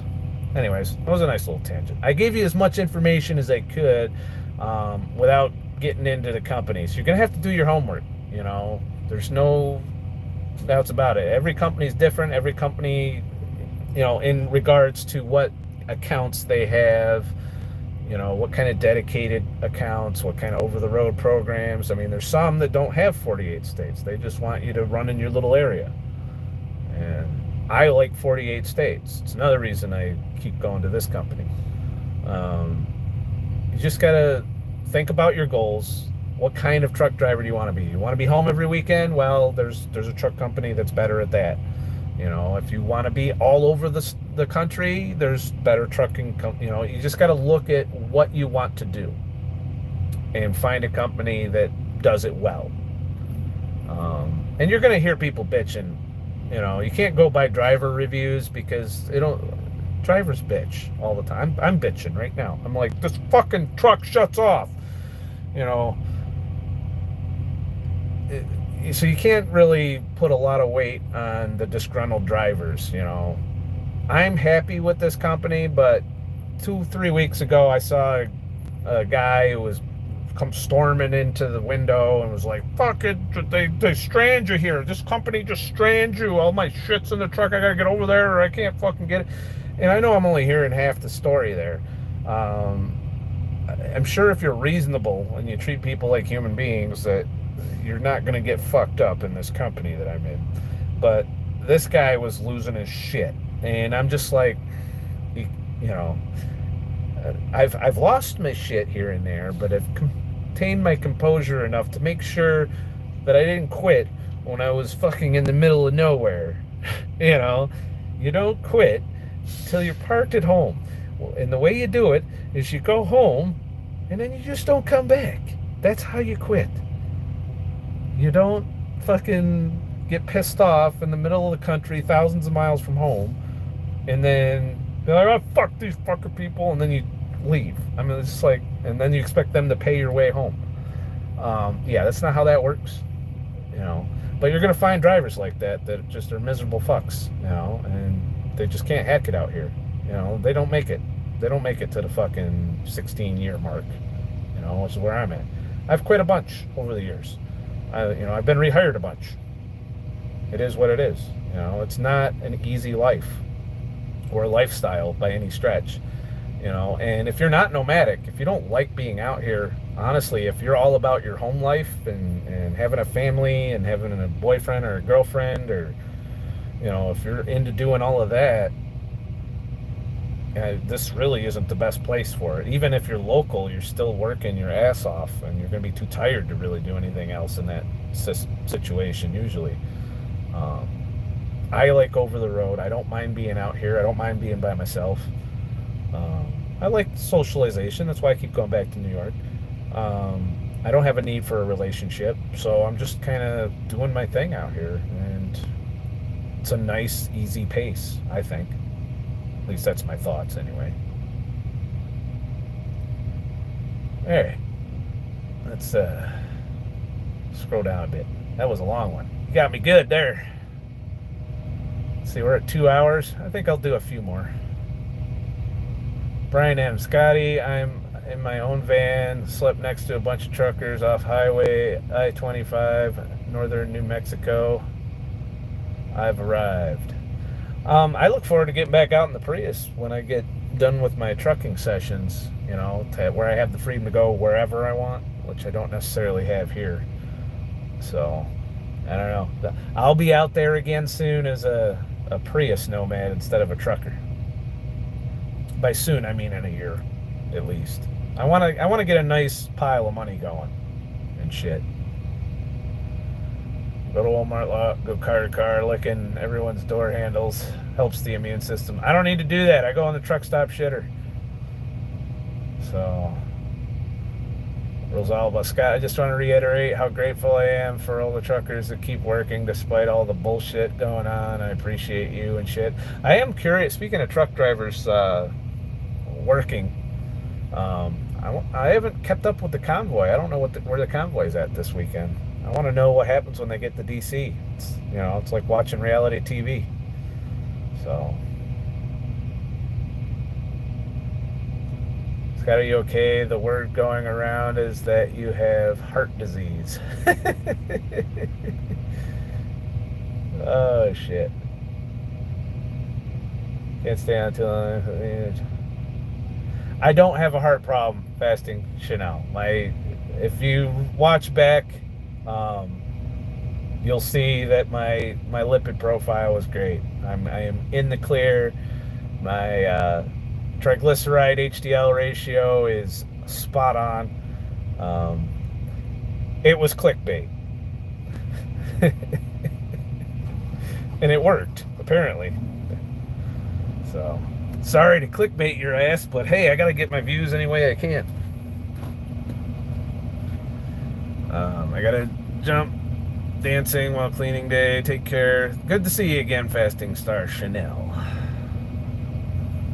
So, maybe it's a good time to end it. I think I've reached the end of the chat. Please like and subscribe for more shit, and I'll make more shit. And if you guys like this live stream, it wasn't too rough. I literally did it all on my tablet, and I'm gonna go back and watch and see if the fucking quality was good enough.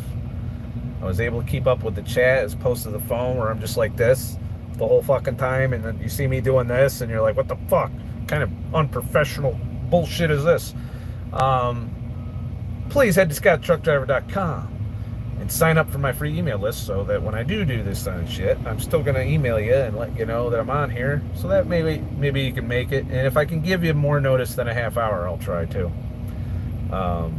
And while you're there, if you want to support the channel, it's not 100% necessary since I'm working my ass off and everything. You can leave a tip in the virtual tip jar if you appreciate my shit and you want me to make more shit.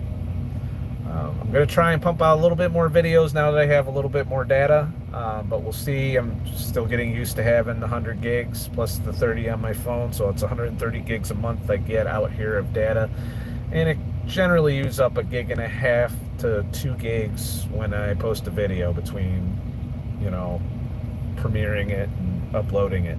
So I don't have any bells and whistles or shit on this as far as intros and all of that, so I'm just gonna say, have a nice motherfucking day and shit. And if you're not subscribed to me, maybe you should do that, and then maybe I'll show up in your shit. But I'm probably not going to show up even if you subscribe, so you might just want to check here or go to my free email list. One of those two things. But I'd like to see y'all again. Shit. Have a nice motherfucking day. Oh, and I don't think we're building bomb shelters yet. I'm starting to get this impression like it's a scare tactic, and that we're not in any real nuclear danger right now. But I could be wrong. I don't know. It's food for thought for next time I get all super political and shit. Alright, how do I turn this fucking thing off? Shit. I didn't think that far ahead. It's not going smooth. Do I just click the X? Is that it? I don't know. Bye and shit. Yes, I'm sure I want to stop.